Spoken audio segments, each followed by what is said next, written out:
Ganito talaga kahudas ang mainstream media dito sa ating bansa, mga kababayan.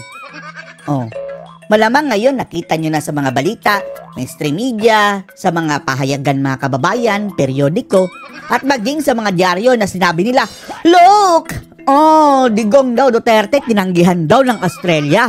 Hindi daw tatanggapin ng Australia. Sinuka ng Australia sa request daw nito mga kababayan na interim release. Fake news. Job fake. Alam nyo ang nasa likod niyan mga kababayan? Ang mga kabangagan na naman. For the purpose na ipahiya si PRRD. Oh, gamit nito mga kakampi nilang mga biased media mga kababayan eh. Tawang-tawa talaga sila sa kanilang ginawa mga kababayan. Binuli nila si PRRD. Kawawa, kawawa. Oh, hindi daw tinanggap ng Australia. Para talaga silang kinikiliti ng 7 demonyo mga kababayan na itago na lang natin sa pangalang Admiral. Yun pala mga kababayan, never naman palang nag-request ang mga Duterte na doon magpa-interim release si PRRD.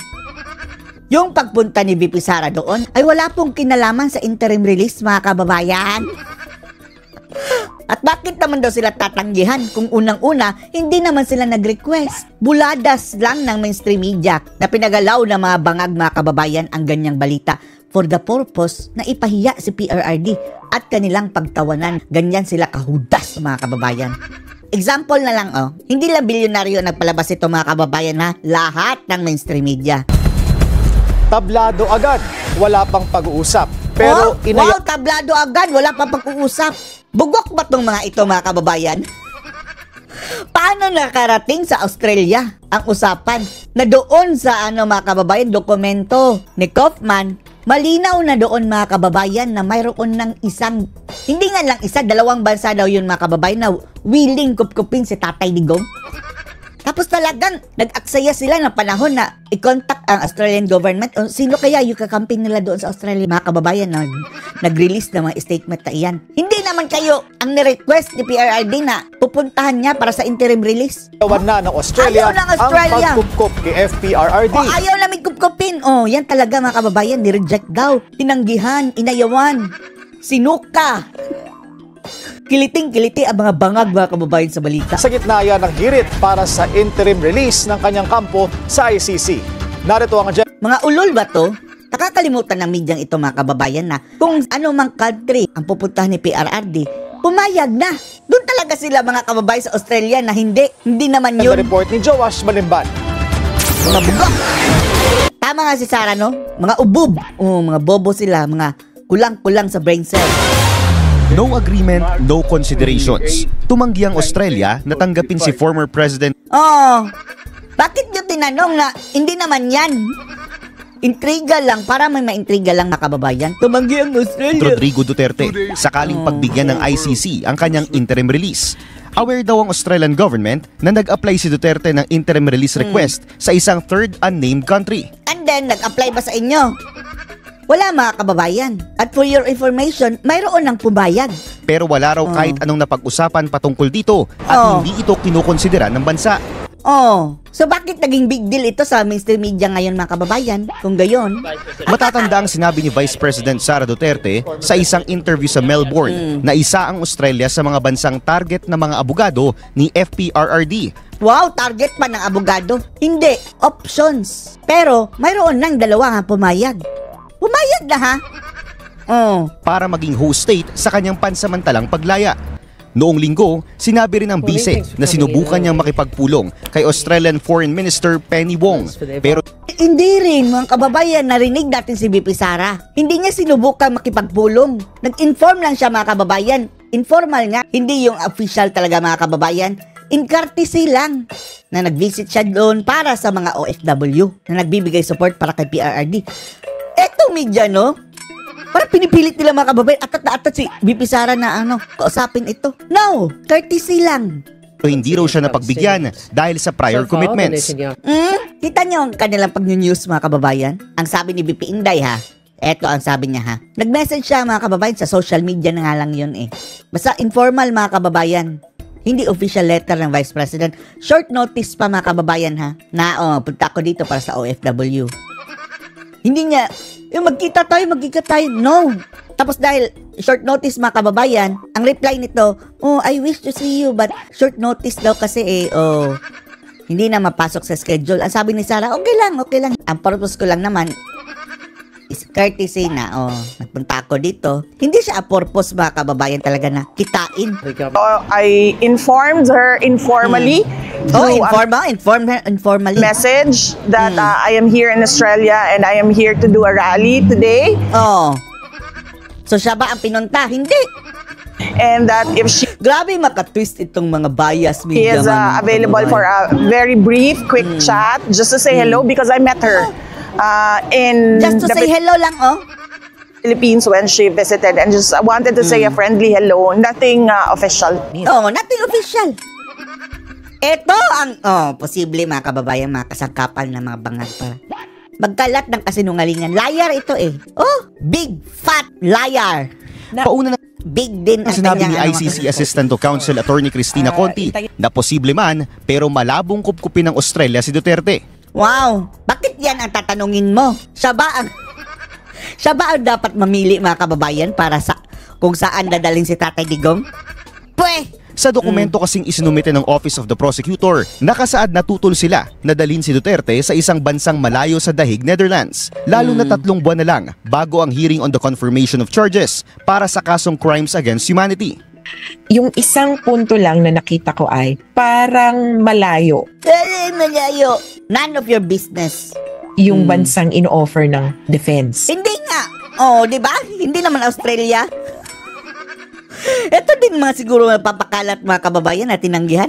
Kasi binanggit ng ICC, paano yan kung September na tapos baka mamaya magkaroon pa ng aberya, magkaroon Hindi nga Australia. So tapos ang usapan. issue at ang nakita kong kumbaga implication malayo itong bansang to, hindi yung tipong 1 hour babiyahe ka. Naguluhan sila mga kababayan. Ginulo ni Sarah ang kanilang utak. Pumunta si Sarah sa Australia tapos ang mga bangag talaga, Hoy, Australia, maritisan mo kami. Nag-apply ba dyan si Duterte? Pahahalata na masyado mga kababayan, mga bangag, no? Nakarating ka na. Dagdag ni Conti, matalik na partner din ng ICC ang Australia. Kasi kung sino man mag-host sa kay Duterte, aba ay mapaparatangan. Wow! Ikaw, wag kang papahalata din. Hindi na nga ito napaparatangan mga kababayan. Talagang notado na miyembro ito ng mga makakaliwa. Hindi natin sinasabing MPA ha. Yung makakaliwa, leftist. Ewan lang natin pero kung si Ka Eric ay tatanungin mga kababayan, oo. Pero tayo, wala itong ebidensya. Na yumayakap, pumapayong sa isang human rights violator. Ito ang mga violators mga kababayan talaga. No? Mass murderer. At Ikaw. How about yung Panginoon mong si Jumacal Season? Yun ang mass murderer. Andun na yun sa naprito na yun mga kababayan sa dagat-dagat ng apoy. At kayong mga kampon, susunod din kayo. Ito mga na-poison mga kababayan utak Na ngayon mga kababayan, sila na naman ang na-poison. Ayon sa ICC, wala pang official schedule kung kailan dedesisyonan ang interim release request ni FPRRD. Pero sakaling pagbigyan man ito sa isang karatig na bansa na tulad ng Belgium, posibleng dalhin ang dating Pangulo.